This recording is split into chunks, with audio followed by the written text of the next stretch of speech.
Broadway news that you want to know on the Salisha Show. Starring you and your favorite pros on the Salisha Show. Staying true, going with the flow on the Salisha Show. So come on through, everybody glows on the Salisha Show.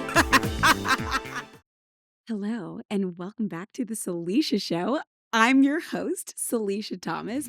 And you know what? I have a few minutes here. I just wanted to go on record and say one of the craziest things I've ever done, but it's had the biggest payoff of my life. It did not follow any logic. In fact, it's a crazy person story. You're going to think, oh my gosh, this crazy girl, I cannot believe she did that. And I don't know if I would ever have the guts or the balls to do it again, but I did it. And there was, before Andrew, in fact, I stand by this, that this action led me straight to my husband. It's a little wild. Before I met Andrew, there was a man who I was in love with. I was in love with him. I was in love with this man. And I just knew he felt the same way. He never said that. He never touched me. We never dated. We never kissed. He just kept me around. We'll say that. Let's just say that. He just kept me around and close. But he did not make a single official move. It drove me crazy. He drove me crazy for years, literally for years. I was racking my brain.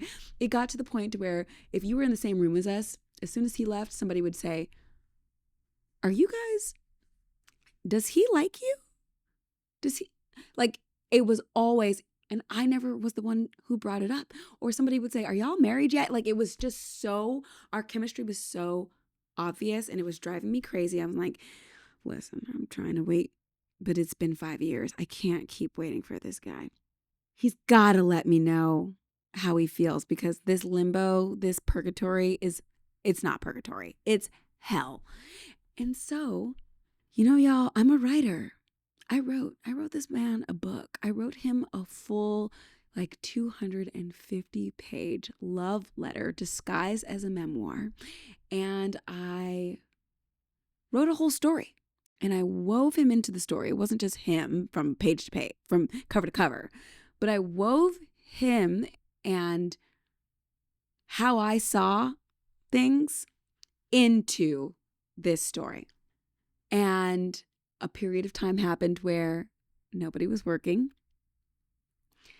And I was like, what do I have to lose?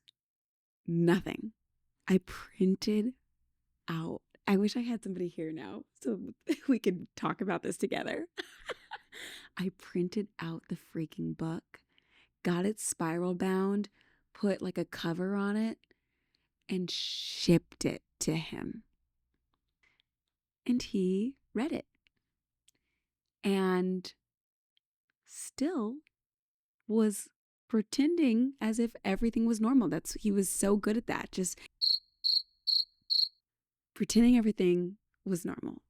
I feel like he just didn't want anything to change as it was. And I had to, I didn't think you could get more direct than writing someone a freaking book. And yet I still had to ask, did you get anything in the mail? And he said, oh yeah, I did. I got it. I said, and? He said, I read it. You're a great writer.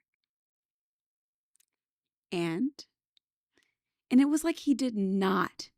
Either he didn't want to break my heart, or he knew as soon as he gave me the answer that I was looking for, whether it's the answer that I wanted or not, as soon as he gave me an answer, everything was destined to change. But it could have just been he didn't want to break my heart. I don't know. And it was pulling teeth. Finally, he was like, yes, I read it. And he said, I'm sorry for leading you on. That was his response. That was it. That was it. That door shut that quickly. It was like in an instant, every question I had answered. Well, almost every question, because he didn't really explain anything. That's just all he said. I'm sorry for leading you on. In that moment, I had been freed, released. It didn't matter what the explanation behind that statement was. Nothing was going to come of it. Nothing. And so now it was up to me to move on, to make space for what I actually wanted and deserved in my life. And so me and that person, we are still friends today. I mean, we're not close, but I don't have anything bad to say about him or anything at all, really. I just am glad that he finally released me, because if he hadn't, it didn't matter how great of a guy I would meet. There was just no space in my heart for him, whoever I met, because I was waiting and holding out for homeboy over here who was never, ever going to choose me. So that is the craziest thing I've ever done. But it was maybe 3 months after that when I got to meet the love of my life. And not only did I meet him, but I could recognize him. I could see him and know that's my person. Not nobody is my person because I'm holding out hope for somebody and for something that's never going to happen. No, that delusion can go away and I can actually see things clearly. So, again, it defied logic. I don't know if I'd recommend, just like I wouldn't recommend selling all your things and moving to New York City because a homeless man told you to. I wouldn't recommend writing your crush a full-blown novel and sending it to him like a crazy person. But that's what I did, and it led me to the greatest love that I've ever felt ever. So don't tell anybody I told you that. That is the craziest thing ever. And I don't think I gave you any defining factors of who it was. So let's just move on. And thank you for tuning in to another episode of The Salisha Show. I'm your host, Salisha Thomas. And that's a wrap. I'll see you next week. Woo.